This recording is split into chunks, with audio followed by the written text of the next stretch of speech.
Very excited to hear from our local experts. So thank you all for being here. I'm going to start off by introducing our first speaker, and then I'm going to have our next two introduce themselves to save me hobbling up and down the stairs.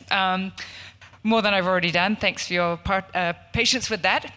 But our first speaker, delighted to have Maggie Pina, who goes by she, her, is a queer Chicana, multidisciplinary artist, advocate, and community organizer. As director of well-being programs at the Diversity Center, she designs affirming initiatives that center healing justice, youth leadership, elder rights, and LGBTQ inclusion. Maggie holds a Bachelor of Science in Child and Family Development from San Diego State University. With a background in nonprofit leadership and a large-scale event planning, she leads programs like Queer Prom and Camp Out. Maggie designs culturally relevant, socially emotional learning programs through K-12 students, educators, and parents. She's an engaging facilitator who specializes in building collaborative partnerships and developing creative learning opportunities. Blending art, activism, and wellness, Maggie aims to foster allyship, wonder, and social change. Her work centers community care, creative expression, and collective liberation. Thank you, Maggie.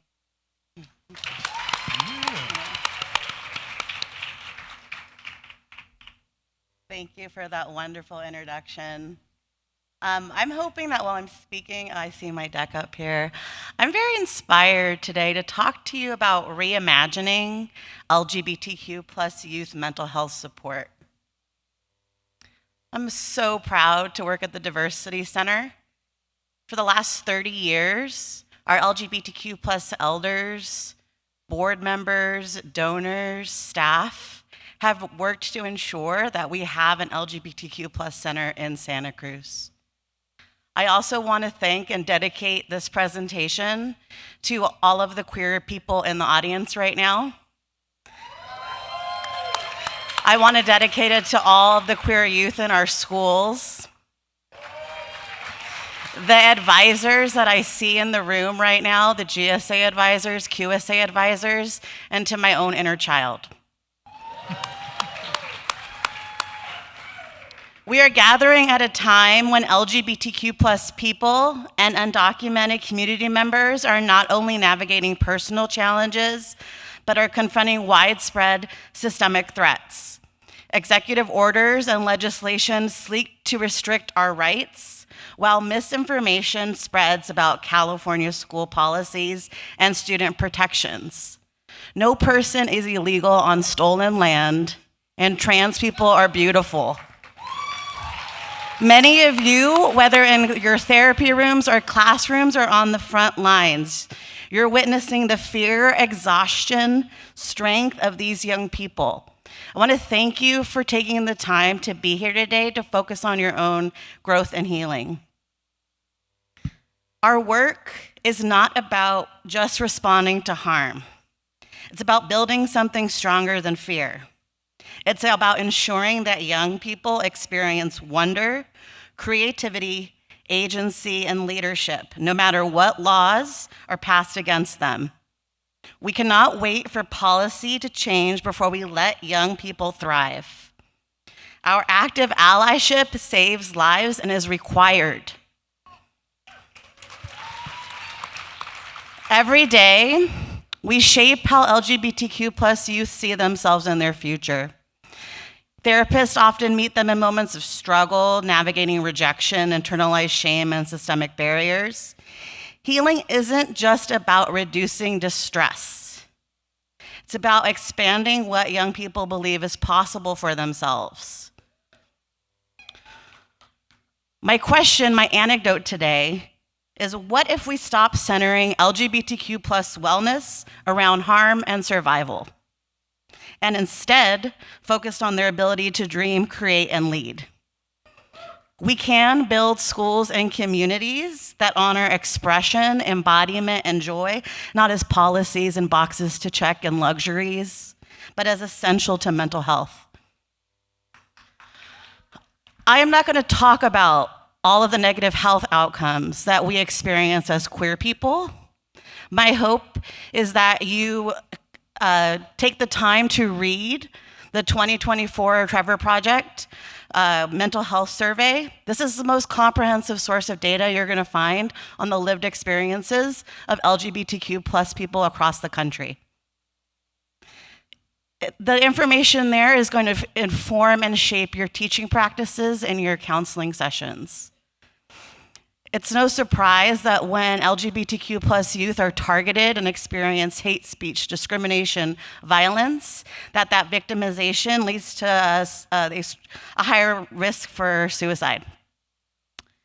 What does matter is affirming spaces and practices.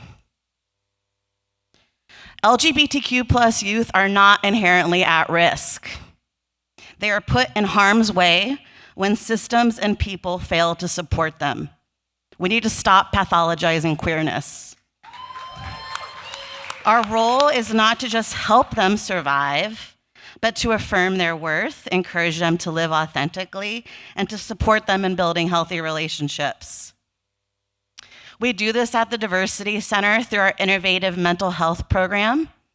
Our clinical program director is here in the room, and thanks to her leadership and the support of master's level psychology student interns, we're able to provide no-cost therapy to LGBTQ plus youth, families, parents, seniors. I'm not telling you to refer all of your queer youth to our mental health program. We need more queer therapists. We need even more affirming therapists. You can reach out to the Diversity Center and get consultation on how to increase your affirming practices. Many of you may be already aware of the Family Acceptance Project. If it's a new resource for you, I'm excited. You're going to learn a lot about just some supports that you can give families. So for the past 20 years, Family Acceptance Project has been conducting research on families, and they have identified affirming and rejecting behaviors that families can display that can either cause harm to their children or help heal their children. They have healthy family posters. My call to action is that every school in our county distributes the Family Acceptance Project resources to their parents. They have them on their websites. There's also there's family education booklets that are recognized as the best practices registry for suicide prevention. When I think about wonder, I think of it as something that makes hope possible, right? And so when we're connecting with youth at the Diversity Center, we're thinking about how do we get them access to community so that they can build that and continue to strengthen it. My call to action is that every single elementary school, middle school, and high school have a GSA Rainbow Club on campus. There are clubs like Branciforte Middle, Galt Elementary, Lakeview Middle, Santa Cruz High, Watsonville High, where these advisors create safe spaces, many more, New Brighton, Delta. These spaces are essential for students to access community and resources. When we need to make sure that we're talking about queer history, there's an erasure that is attempting to happen with scrubbing trans identity, scrubbing DEI information. That is intentional erasure. So you need to be requesting triangle speakers panels at your schools. We haven't had a single school request a panel besides Branciforte Middle's Muskequeers. I'm yay for the Muskequeers, but not a single other high school has requested a panel this year. We also need to be providing comprehensive sex education. Our youth are asking for it. There's resources like Teen Health Outreach that can help. Yes, in the room here. We also need to be thinking more intentionally about restrooms. There seems to be a real disconnect. California Ed Codes requires that there be gender-affirming bathrooms on school campuses, but what happens is they're an afterthought. They're in some corner on campus where teachers don't know where they're located. Sometimes they're locked, they're not supposed to be. They're also disrespected by other students on campus. And so schools say, we have a gender-affirming restroom, but no queer kids want to access them. And what we know is that queer youth experience harm in the bathrooms, not just because of their gender identities, but also because of their sexual orientation. In therapy, look at your forms. If you only have 2 boxes for gender, male, female, or other, this is an opportunity for you to improve how you're talking about gender identity. Every single person in this room has a gender identity, and there's an unlimited number of ways to express that identity. As queer people, we're often given a script. You will struggle. You will be marginalized. You must fight for your basic rights. We need to shift that script to you will create, you will innovate, you will lead, your story is yours to write. We need to challenge the narrow definitions of what success is, and we need to ask youth what thriving looks like for them so that we know where the goalpost is. What I love about art is it forces us to make decisions, it builds our confidence, and it allows us to build new worlds around us. The SoCal Elementary Rainbow Club made the ABCs of acceptance. We talked about acceptance, what it meant to the elementary school students, the way it made them feel, and they made art. And this is thanks to the amazing leadership and allyship of their advisor that's dedicated to their students. Elementary school, every elementary school needs a Rainbow Club, Pride Club, a You Belong Club. We heard a lot about agency already, right? We often feel the need to protect our youth, but that can feel like control. So my question to you is, are you challenging the systems that are causing them harm? All the work and effort you put in the counseling room will mean nothing if you send them off to a school where they're experiencing harm, or if we don't get their families the resources they need to become more understanding and affirming and loving. The Queer Student Union, another call to action. This is a part of the Santa Cruz County Office of Ed Youth Leadership Alliance. And the QSU created a survey for high school students. So my ask for you is once we share that survey on social, that you ask every single one of your high school age clients to fill out that survey. It's not just for queer students. It does center LGBTQ plus identities, but we're also looking at hate speech and school climate. There seems to be a disconnect in our county on the way admin feel about their school culture and the lived experience of the youth. So we're hoping that with this data, the QSU will be able to advocate for themselves when they go to Sacramento in March for LGBTQ plus Advocacy Day. The Rainbow Connections Provider Network is another amazing, innovative project happening out of Monterey County. It's an honor to be a part of that network of providers, including Epicenter, Harmony at Home, Partners for Peace, You Will Rise, Dragonfly Forward. And with Monterey County Behavioral Health, I talked about you need to challenge those systems of oppression. There are trainings that are available at no cost and online through the Gender Health Training Institute.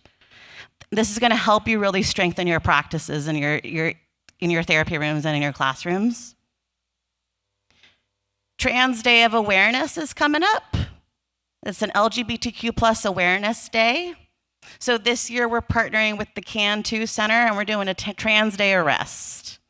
So if you know any trans or non-binary community members, they can come to the Diversity Center in Midtown Santa Cruz, receive some mindful movement, sound healing, expressive arts, and just tap into community healing, because that's what we're really needing right now, because our communities are so targeted.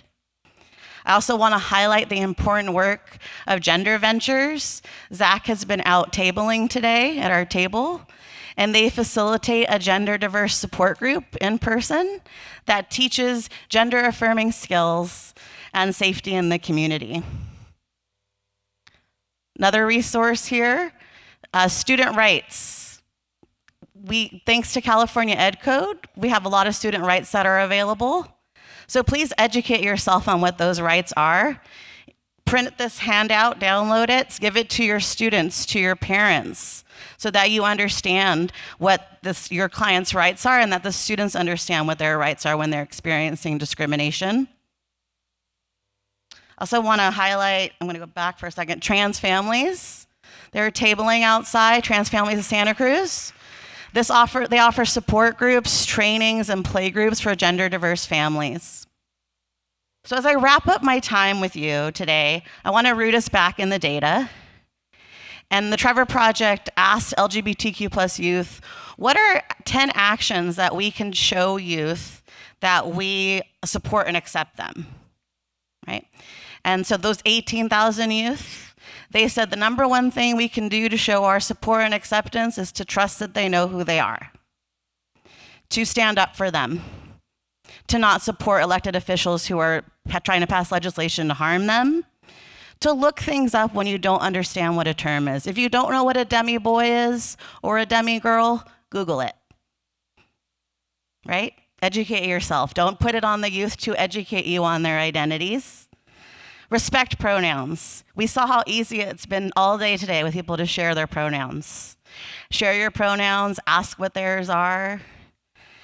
Show your support on social media. Wear a rainbow button, put a pride flag up.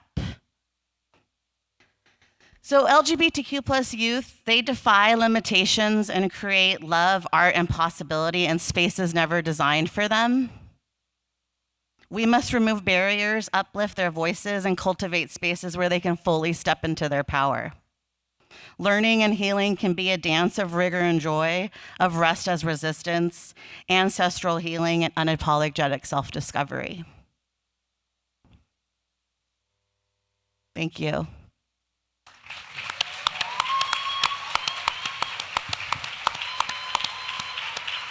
I'm going to hand it over to Bill.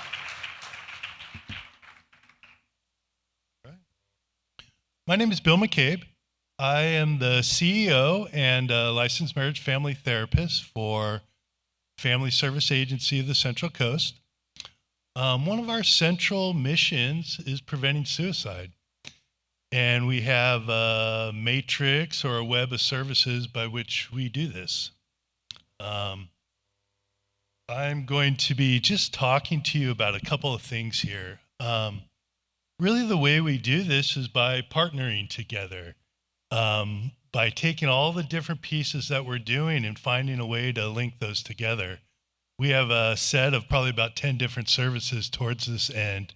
But really, the work here, when I look at this group of people here, it's the work that we're all doing together. And so I apologize in advance. I'm going to do a little bit of outreach and a little bit of proselytizing just because this is really the most effective groups. So many of us are kind of devastated by just what's going on nationally. And when I come to this room and know that this is a group of people where every single person in this room believes that we can make things better, and every single person in this room actually, by coming to this wonderful annual event, believes that we can reduce suicide. There's things that you can do that will change a person from killing themselves to not killing themselves. And that's why we're here today. And what that really comes down to largely, I mean, the data shows it's more complex, but largely is the difference between being connected versus not being connected. And so hopefully through these efforts, we come out of here more connected, that you find a resource that I go, oh, Maggie, I want to know more about that program. So I know more about it so I can get people there and get myself there. One of our largest program is the 988 Suicide Crisis Line. It's not only a suicide crisis line, but it's a mental health line as well. And we go through a lot of efforts to get that out there.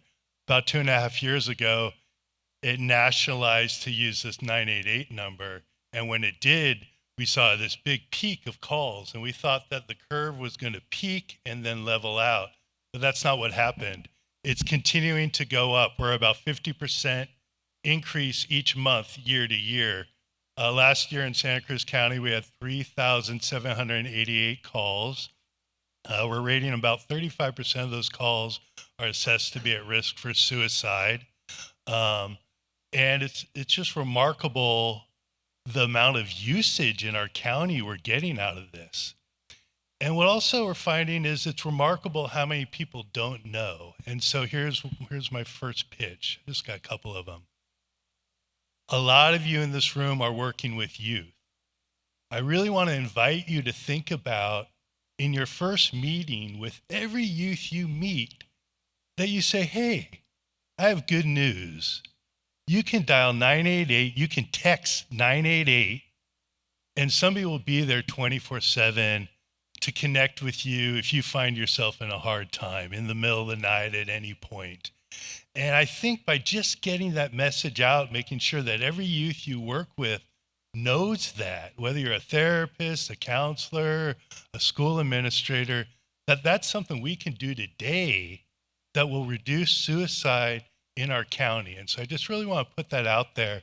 I talk to a lot of therapists. I'm a therapist. And people are like, 988, what's that? And because I live in my little bubble, I'm shocked to hear that. And then when I start to say, hey, you know what you can tell your client instead of texting you and that you'll get back to them in 2 days? You can say, hey, there's crisis services available now, and this is how you can access that. So that's my pitch there. Another thing that we do at my last slide, I'll show you. I don't have much on my slides, a list of programs, basically. My last slide has phone numbers for you to contact. I'm hoping these slides go out, as I hope Maggie's go out, so that you can see those numbers. We do outreach prevention, presentations all over. We serve 3 counties, but we do it in Santa Cruz County as well, to school administrators, to religious group, to business groups. Thank you to Valerie Espinoza and to Andrea Nunez, who tabled for us today. They're taking our presentations all over all 3 counties and doing a fantastic job.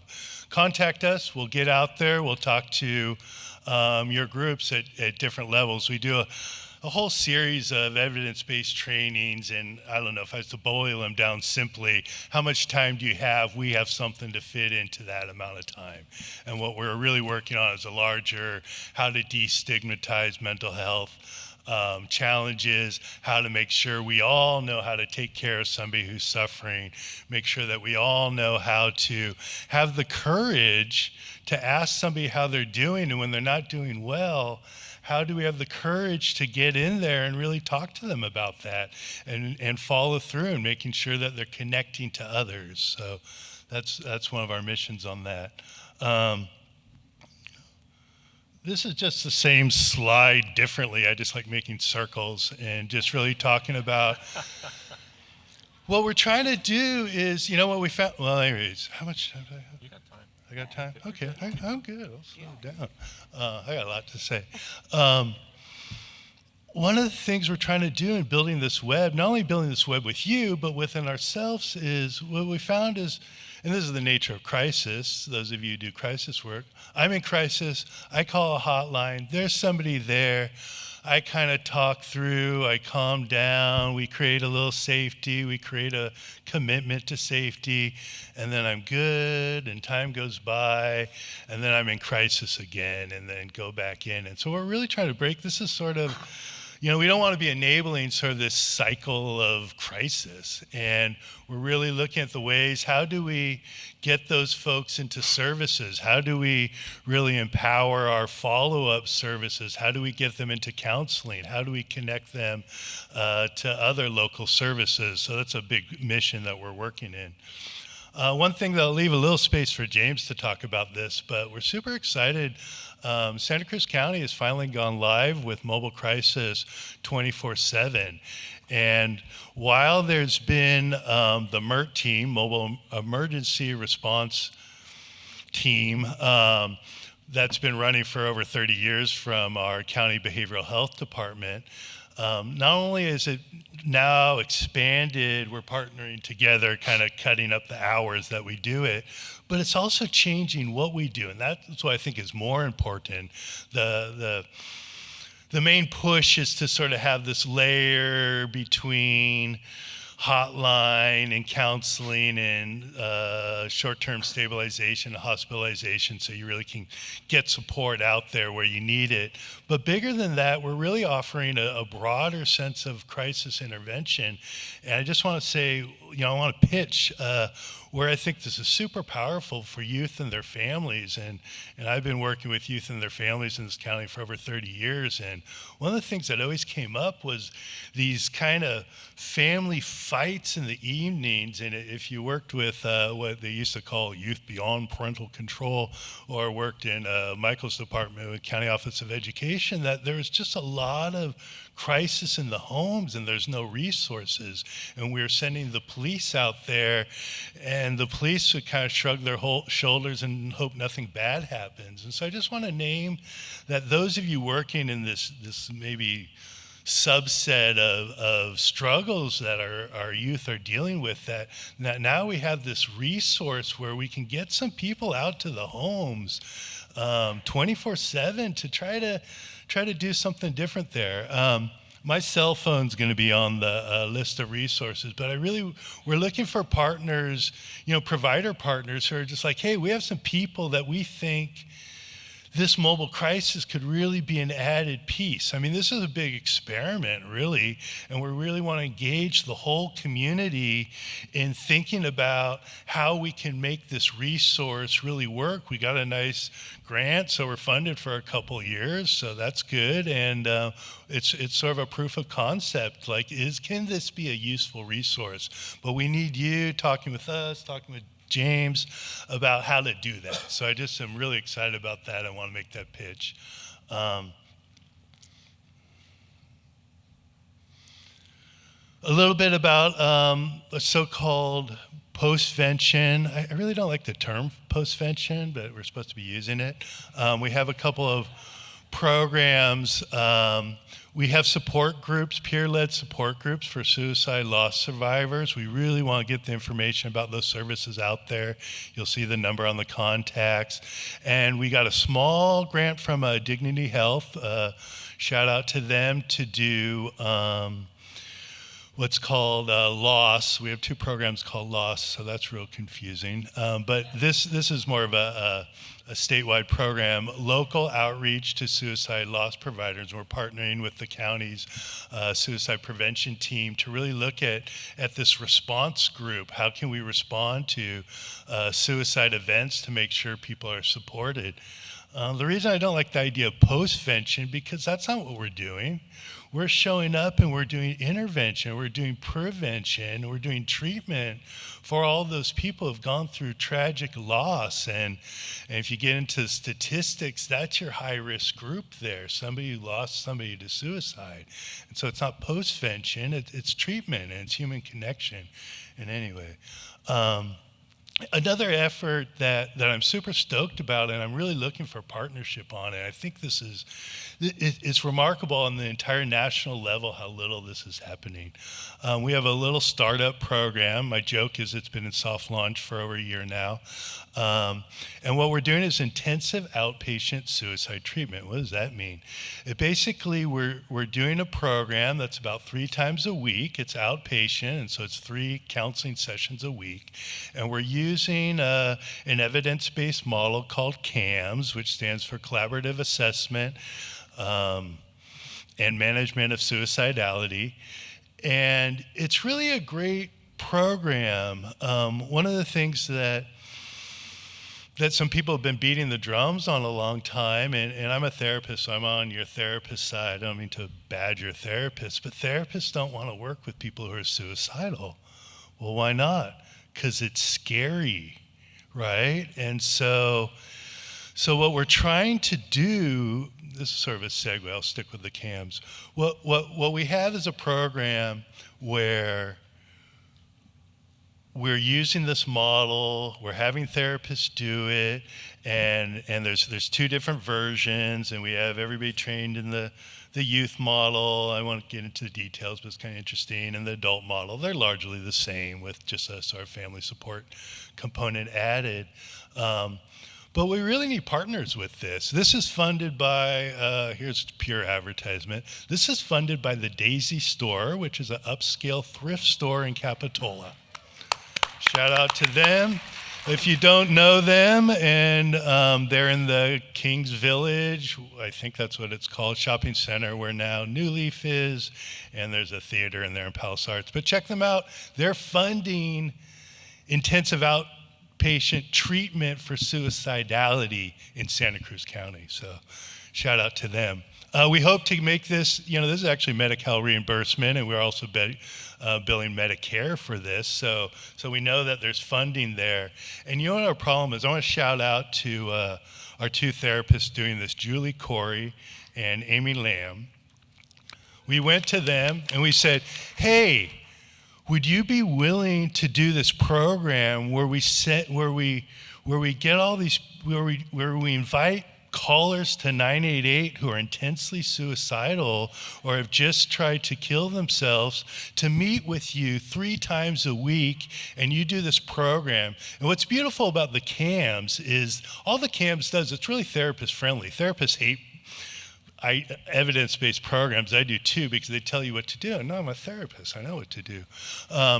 But this program, all it does is it directs your attention to the suicidality, which I think is perfect for therapists who are scared. I'm scared. I'm not speak for you all. I'm scared as a therapist when my client is suicidal.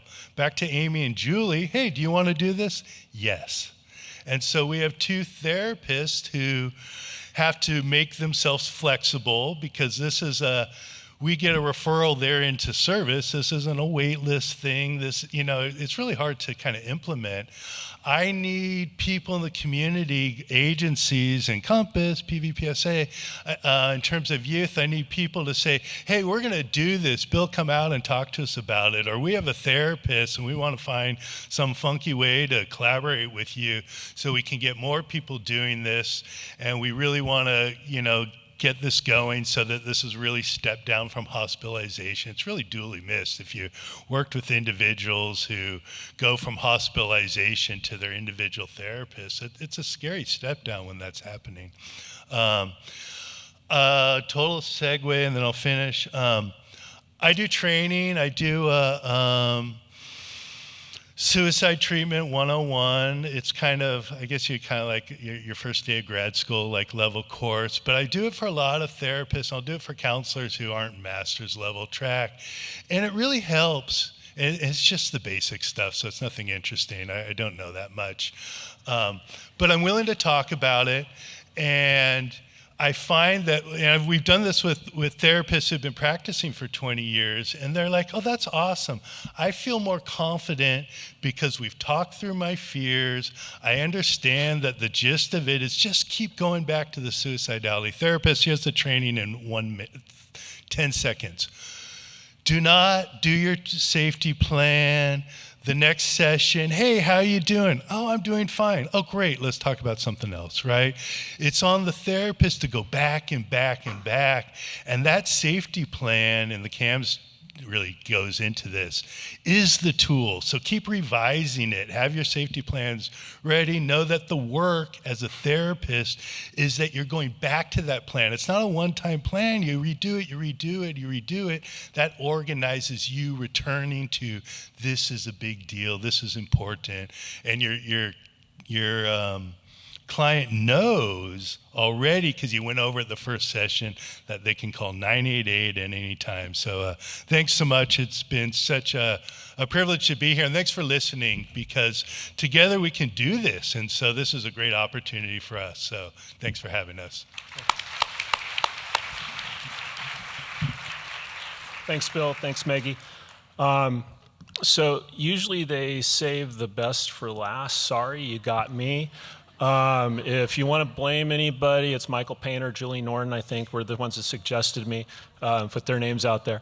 My name's James Russell. I use he, him pronouns. I'm the Director of Access and Crisis Services over at Santa Cruz Behavioral Health. And boy, that's a big head. Let's let's get past that. So I'm going to do a high-level crisis two things I'm terrified of. One is seeing my face up on a screen, and the other is being up on a stage talking and hearing my voice in my ear. So I want to do a high-level overview of some of the crisis continuum updates. We have a lot of things that are going on. We have a lot of things going on in a very tumultuous political climate right now. So I want to kind of give you an idea of where we're at and some of the cool things that are happening. First is our Crisis Now Innovation project, which apparently is on a skip delay. So, not how I practiced it yesterday, but what this is a Mental Health Service Act innovation project. So we have some technical assistance, consulting, and we also have an evaluation piece. So when we're ramping up mobile crisis services, when we're talking about some of the things with a crisis call center, 988, when we're talking about our receiving center, where do we take someone and things, how do those measure up to national standards? Our consultant on this piece is RI International. They actually wrote the standards for Crisis Now and for SAMHSA, the Substance Abuse Mental Health Services Administration at the federal level. So when you look at national standards for crisis care, they're the ones that kind of wrote the book on it. And so it's a really unique opportunity for us not just to design something here at the local level, but to compare it to how does it work in other places and get some 411 information on how that happens.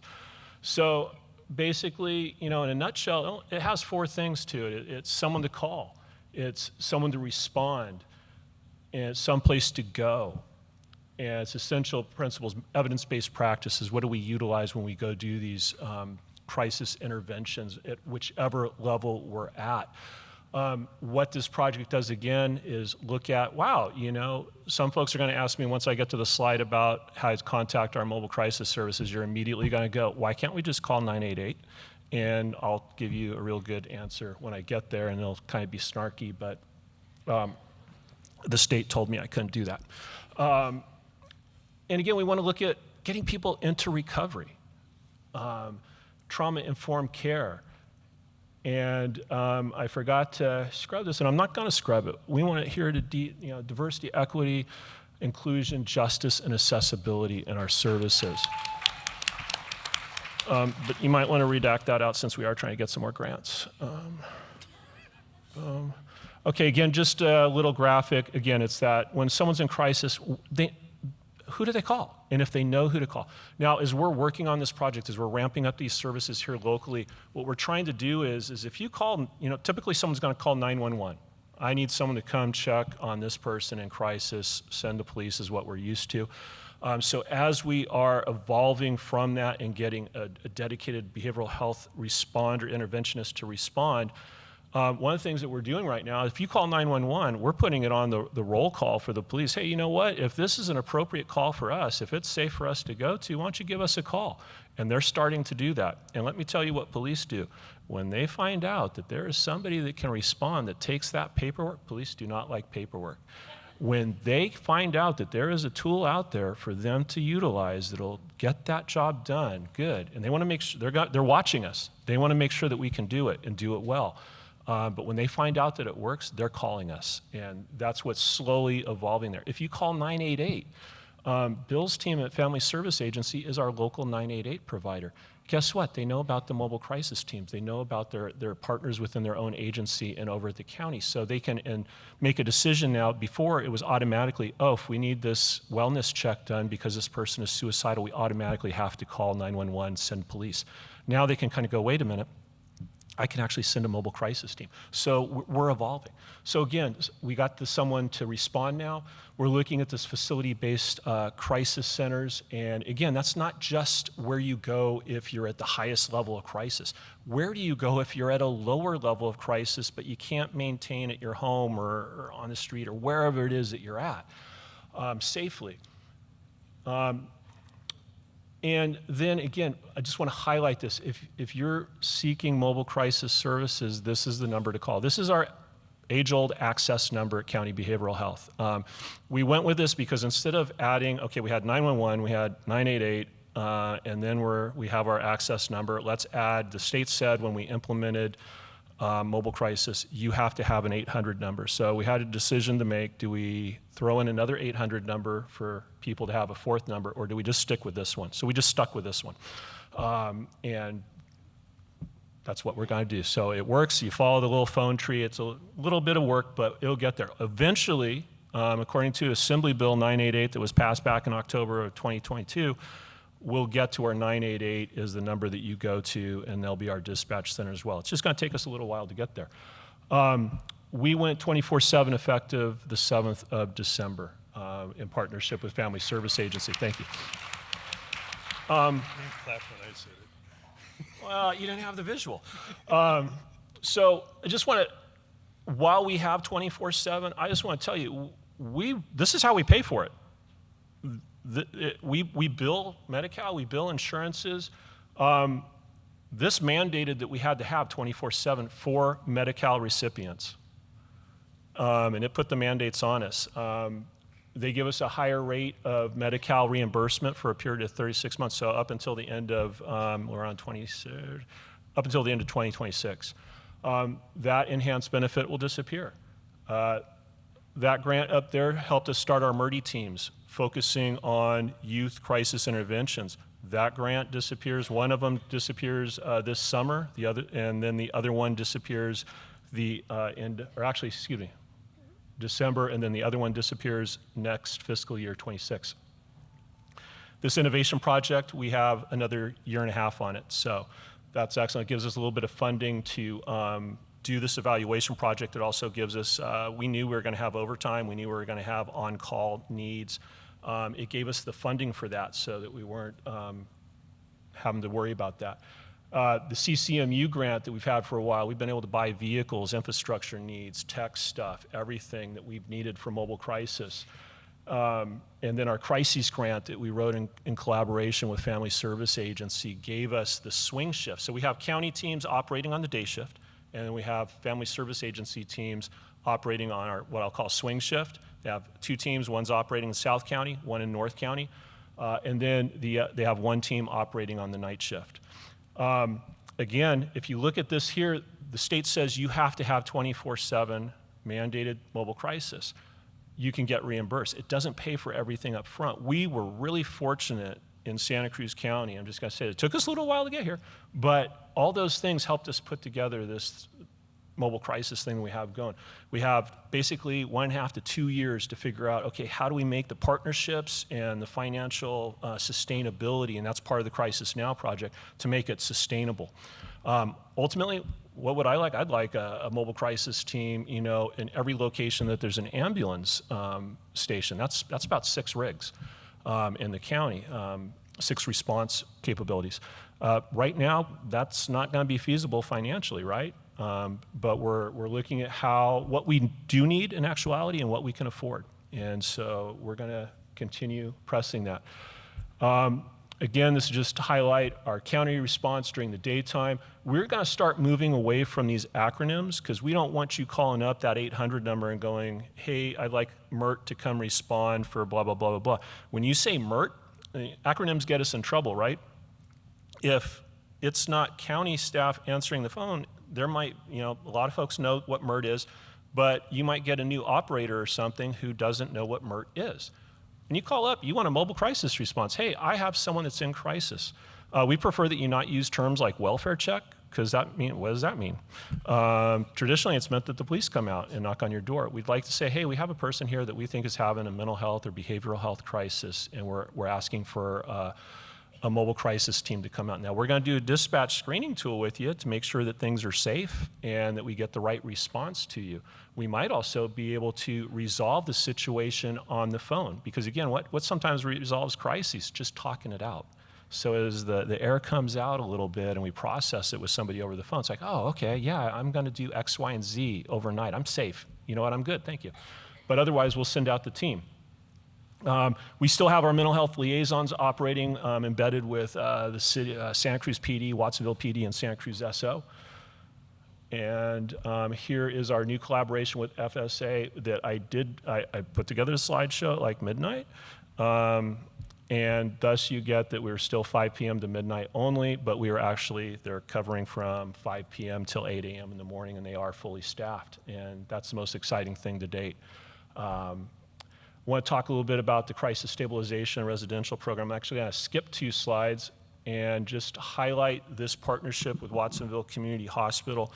For those of you doing youth crisis work or have had to access, inpatient needs for one of the youth you work with, you know that we don't have inpatient crisis stabilization unit for youth in Santa Cruz County. 10 years ago, we did a contract at the new Behavioral Health Center where we did have a couple beds in that facility for crisis stabilization only for youth. 2 years ago, the company operating it said, you know what, this is not working. We need to just dedicate our focus to adults only. We operate the CSP, Crisis Stabilization Program. We operate the Psychiatric Health Facility. If we do this just for adults, we're going to do a lot better job. And I think, does everybody here kind of work with youth? Everybody works with youth. Raise your hand. Okay, I just want to make sure. Okay, if you were working in a crisis stabilization unit where you wanted to work with youth and the census got low on the youth side and you knew that you were going to go over to the side with 8 adults, how long do you think that you would stay working there? So we have a staff retention issue, and having that dedicated, again, we want dedicated staff to work with the youth in crisis. So, oops, it went away. There we go, back. So what happened is we partnered with Watsonville Community Hospital and Pacific Clinics, and Dominican Hospital Foundation gave a generous grant to also help fund this project, where when in crisis, if you don't have a dedicated CSU, you end up going to the emergency department. So what we're trying to do for the interim period from the time that facility closed to youth is our preferred emergency department is at Watsonville Community Hospital. They are really getting good at how to work the placements when kids come in, and Pacific Clinics has dedicated youth interventionists that are there from 8 a.m. in the morning to 8 p.m. at night, and they're working real hard. This last month, February, didn't have big numbers, but what was interesting, of 16 youth that went to this ED, 10 of them were able to, after being there for several hours, we were able to safety plan and rescind the hold, and instead of transferring to an inpatient, they went back home. Now that includes they were making phone calls to providers, connecting the dots, and making sure that that youth and their support system family, their safety was ensured. So again, if you think about the trauma to a family locally of when you go inpatient, you are not staying in Santa Cruz County, you're going out of county. Okay, San Jose, Fremont, that's generous. We might get up to Sacramento and places like that. So again, if we can avoid that, because again, if you go to the ED, you're going somewhere pretty quick. So that's been a really great partnership to try and address the needs of the youth and their family. I wish we could have ramped it up a little quicker, but it's been really successful, actually, and a really good project in collaboration with a bunch of different agencies. Gonna go back here, though. This is what we're really looking forward to. We're looking forward to, for the first time, a dedicated youth crisis stabilization unit here in Santa Cruz County. If you drive by the freeway, you know where the sheriff's office is on the frontage road, and you'll see that building. It used to be Bay Fed, had some offices in there and an answering service. The county purchased the building, and we've renovated it with a couple grants. The bottom floor is going to be a CSU and some other outpatient services, and then the top floor will be a crisis residential program. That's not an inpatient psychiatric health facility, but it is a crisis residential. So again, if you think about the youth that they need something more, but they might not need to go out of county to an inpatient locked facility. Maybe if they just had time out from the family, some wraparound services in a crisis residential treatment program, it would address their needs. So again, keeping the youth closer to home, keeping the family where they're not having to stretch their resources out. So again, our goal is August 1st of this summer. So again, we got that bridge until August 1st. There's a lot of space in that building. We're looking at some other services that a different contractor will be facilitating there. So with that, boom.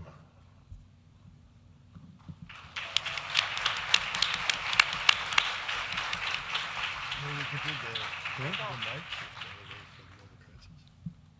What about the night shift? Hi, everybody. Out of your new building. You got space. That's what I'm trying to keep. I'm not saying that out loud yet. Oh, okay. Good. You want to use mine?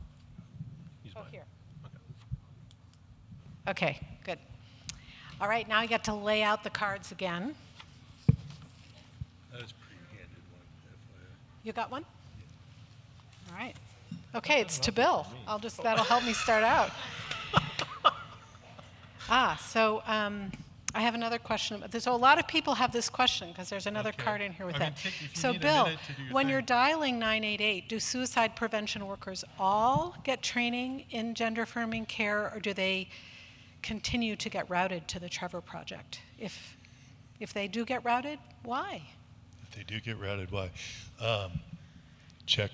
So this is a very complicated question, and so I'm trying to save you from some of it. And so when you call 988, you have a prompt that will ask you if you want LGBTQ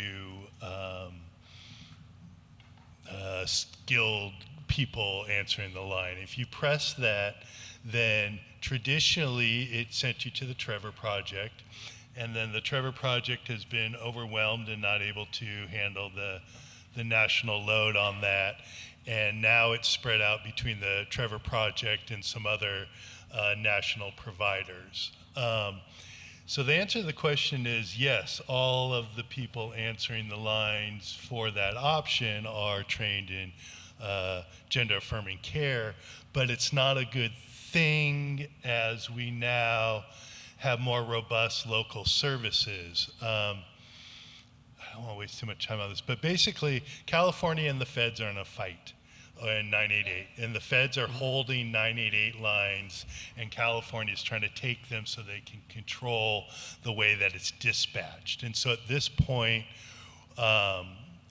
California doesn't have the option to say, no, send us all those calls and we will have our staff who are trained in gender affirmative care handle them. Why it's really important that we want to get them locally, because then it's integrated with our mobile crisis services, and then we have people answering the lines who are aware of local services, and then we can connect straight away with the Diversity Center when we're looking at the great counseling that they're starting. At any rate, there's all these reasons why we're trying to do that. We're told that very soon the feds are going to let go of the lines and allow California to handle it, but the sad case now is that and some other calls are handled at a federal level and are decentralized to our locale. Can I summarize your answer? Sure. Or do my best to summarize? So the answer is yes, that currently LGBTQ related calls are forwarded to a national resource, which is the Trevor Project, which we know is good. But is there a way then to loop back for that caller so that they are looped? So there is a separate question about that, where I can find it, where asking whether there is a loop back to, let's say someone is already sees a therapist. Does that information get transmitted so that then they're linked back to their therapist? Something like that. So two-part question, really, in the sense that we're asking in general for all people, is there a loop back? And then specifically for LGBTQ calls that are going to a national response person, Yeah. does it get looped back to us? Yes, so just trying to not use the whole time on this question. But we appreciate your time for on the all question. 988 calls that don't go local, then the expectation is that those people answering are on the side Googling resources for those locations. There are these robust systems that allow you to get resources, and they're sort of paid for things. And so it's not as bad as I characterized it. But you're asking somebody at a national level to know the resources everywhere in the country, which obviously is a little flawed. And so until we can get all calls routed locally, that's what they're relying on. And that's where the LGBTQ plus calls are being routed to in terms of the resource connection there, sadly. Calls that come local then come to all our staff and we work 3 counties, we're Monterey and San Benito as well, but all our staff are local and trained in local resources. And so I believe that the network has just been growing in such this astronomical way, and I think it is coming together, and I think that these calls will be coming local, within a few months, and it's been a bumpy growth period, and so I think that we're going to get there, but it's important to say that and James didn't tell you why we're not doing 988, and that's a whole part, but it's part of it. It's hard to get. Everybody's using cell phones from all sorts of places, so there's work to do to get all those calls local. And that was another question, which is that I think when we talked about this a year or two ago at the Calciano, the question was asked because people use their cell phone, and so the area code, our understanding is that the area code from the person calling would link them to that center. So has that been fixed? Yeah, originally that was the case, and what they've started to implement is geolocation, which is different from GPS. It just shows you where the tower is. And so the 2 main providers, Verizon and AT&T, are routing calls to us through geolocation, but other providers are not. And so we're headed towards solving that problem, because originally it was just based on where your area code was from, but it's still not complete. About 93% of calls are going to the right place now in terms of location. So we're getting there. That's good to hear. Great. And there's a question, is it okay for therapists to put 988 on their phone message for crisis support? Absolutely.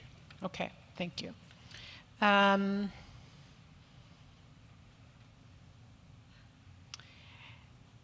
then just to reiterate, if is there a loop back to the therapist if someone is in therapy with someone? Are you allowed to do that linking back to someone's provider?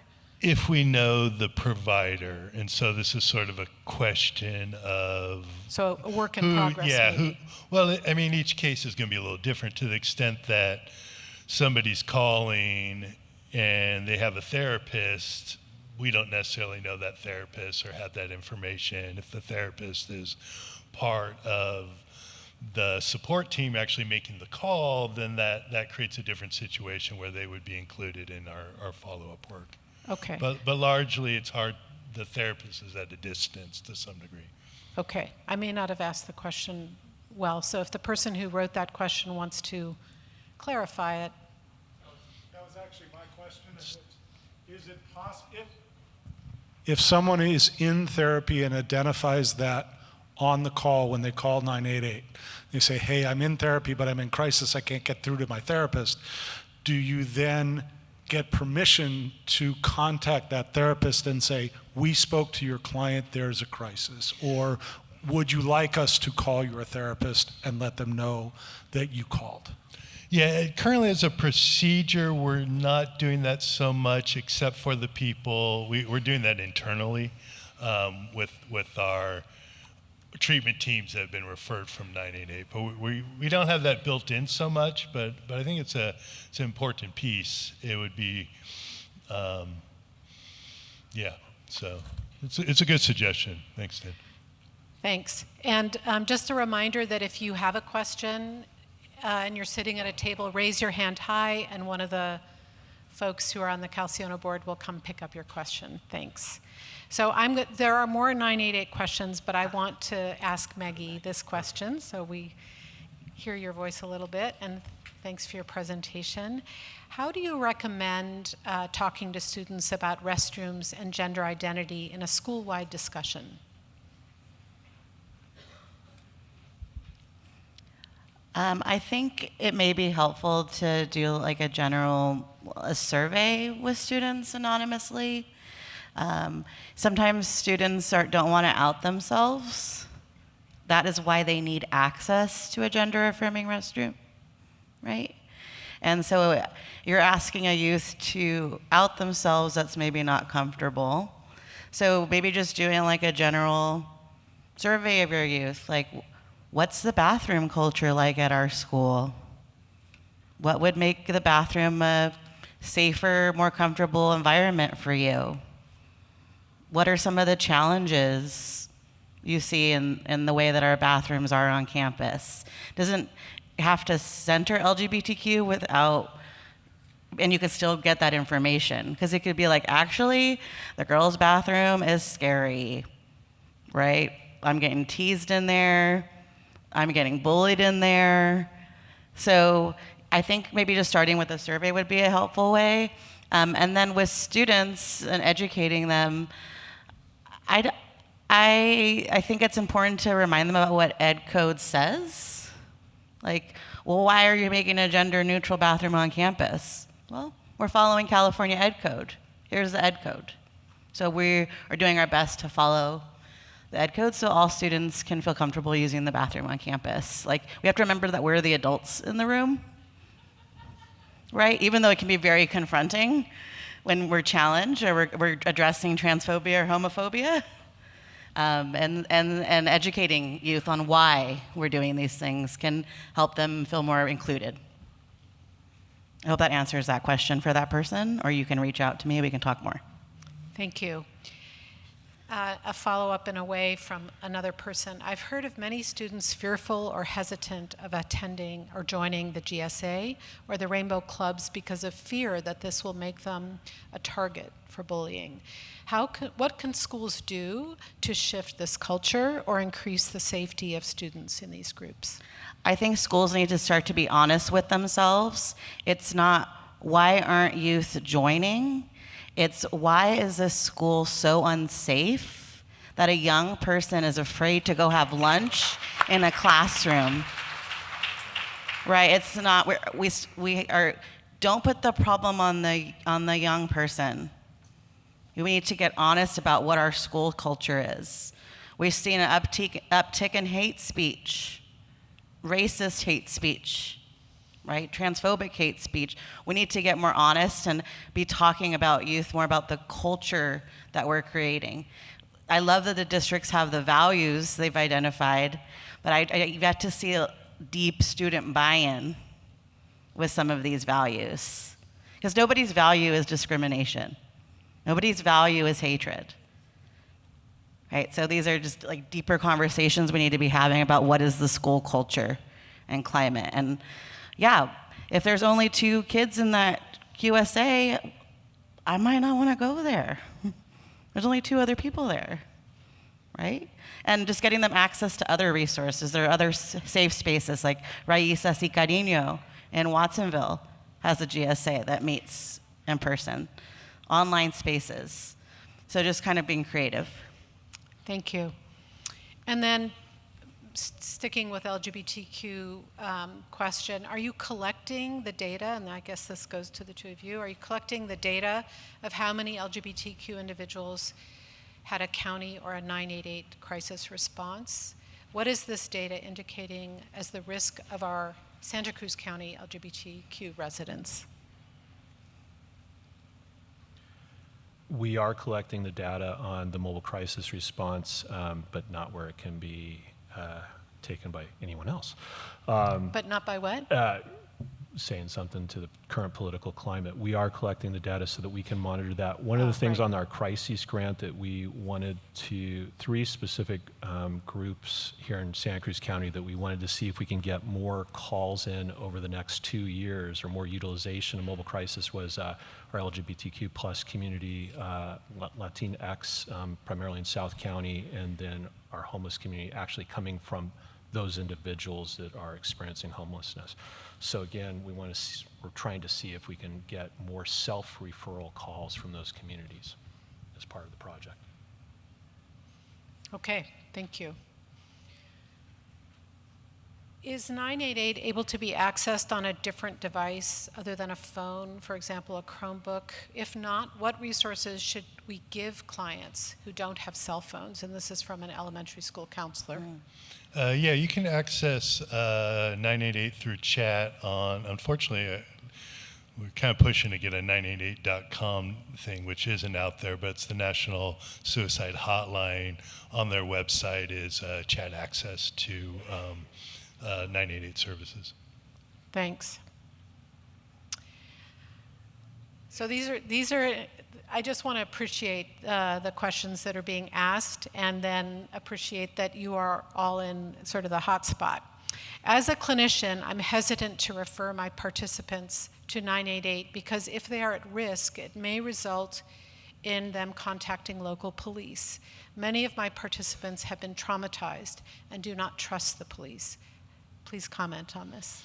Yeah, no, that's a great question. That's the work, you know, so that's not a hot seat issue as much as that's what we're trying to do, right? I don't think our job is to say, oh no, don't be afraid, you know, there's all this history of that going poorly, that's real. And we're trying to build a system where we're having mobile crisis response that folks are not police, and so we're trying to build alternatives. As a clinician working with someone, that's hard work, you know, because you can't, trust, and, you know, maybe it won't go the way you want it to. And the bottom line is, whether it be our 988 workers or our mobile crisis workers, if we believe that somebody's life is at risk, then we are calling 911 and we are relying on those local services. And to the extent that there's been a long history of people being oppressed by such services, that, you know, that's in there. And as a clinician, we're hoping to partner with you to find ways to together build something that feels a little more safe so we can get more people accessing it. And we realize that's a process, and there is no guaranteed safety, and, you know, we're sensitive to that. But what the whole thing's about, overcoming that. Great. Yes, I think that we're early on in our evolution of mobile crisis response. However, what I would say to direct answer to that question is, if you don't feel like giving the 988 number, go ahead and give the 800-952-2335. We've just reduced. So if I call and again, 988 here locally, if they're geolocated to our 831 area code, we're going to get FSA's 988 suicide prevention operators answering the phone. If you call the 800 number from 8 to 5, it's coming to the county crisis team and our operators.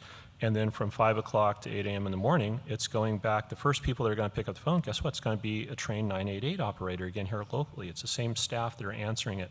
So again, as we're moving towards this, we have the opportunity now where the law enforcement isn't going to be the first go-to. Now, if it is an exigent, imminent risk, we're probably going to end up calling 911. We're not going to go hands-on with people at this juncture. We go, we meet, we sit with them, we talk with them, we safety plan with them, we try and get them as safe as possible. But again, if it's an exigent risk where they're actively in the moment of harming themselves, it's going to be a 911 call. Thank you. I love that there's a lot of youth mental health assistance, but it seems like there's no SUD service for youth. SUD is a part of mental health. Can you respond? Well, since I'm the access and crisis guy at County Behavioral Health, I'm going to talk to one aspect of it, that when you come through our access gate, whether it's adults or children's, we are able to screen for substance use disorders at that time. It's part of the screening process. And as we're looking at access for all, one gate or every door is the right door is what we want to move towards over the next year or two. So if you're coming in and it's our access clinicians should be able to access that appropriate level of substance use care that you need based upon an ASAM. I'm not too sure of all the children's dynamics because I'm actually the access director for the adults gate. Our mobile crisis teams were working on different interventions around substance use disorders as well, such as if we engage with someone who is, they're out on the street and they're under the influence, we actually can say, hey, would you like to go? Well, one, could we get you home if that's a safe place? Could we help you do that? Or two, could we take you to the Janice has a sobering center now that's right in front of the jail, and it is you can self-enroll if, again, you have to meet medical necessity, you have to actually be under the influence and needing that service. Right, and I just learned that Janice is now authorized to work with youth starting at age 15, I believe. So they at that center? I just learned something then. Yeah, they just got, they're now obliged to work with youth, yeah. Are you working with local Native American tribes and groups on suicide prevention and training for providers, either of you? No, we're not working directly with our team. I did attend the national conference or the state conference and worked myself with state tribes that were trying to get integrated into the 988 effort. There was a movement to, it's sort of this double-edged sword a little bit, and they're doing this in the state of Washington, but not yet in California, where you have the opportunity, do you want a Native tribe member to take your call? And so this is sort of which is the right way to go with that a little bit. Our tribe populations in Santa Cruz County that are calling are very small, and so being able to, on a state level, handle those calls by actual tribe members who are trained as 988 operators is a good direction to go in, but we find that same issue that we have with LGBT, where then you're divorcing local care for that. So it's an open question at a statewide level as to how to handle that to get the right support, and a lot of good work in Washington State that we've learned from how valuable it is to do that, to have. And at any rate, I learned a lot on that, but no, we're not yet, training our staff here. Thank you.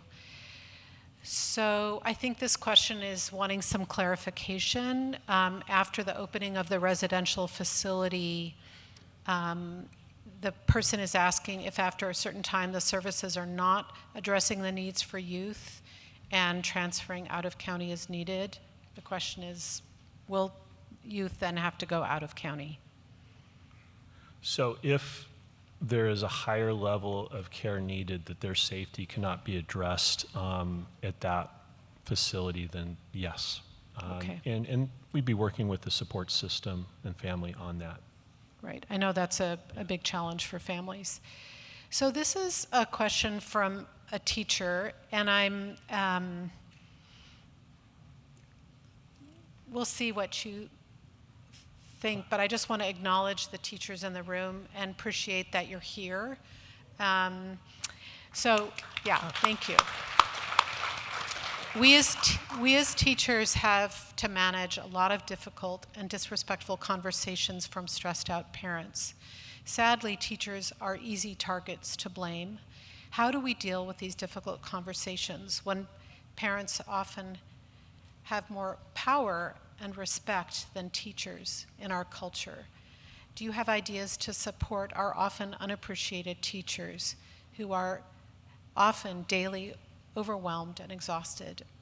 Yay, educators. Yes, agree. Yay, educators. But just reflections?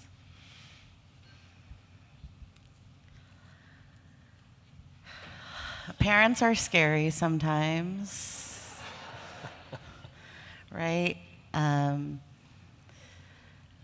I think for me, when someone is courageous enough to ask a question that maybe is in conflict with values or beliefs that I have, right? Like, I think that this parent is just making their kids trans, right?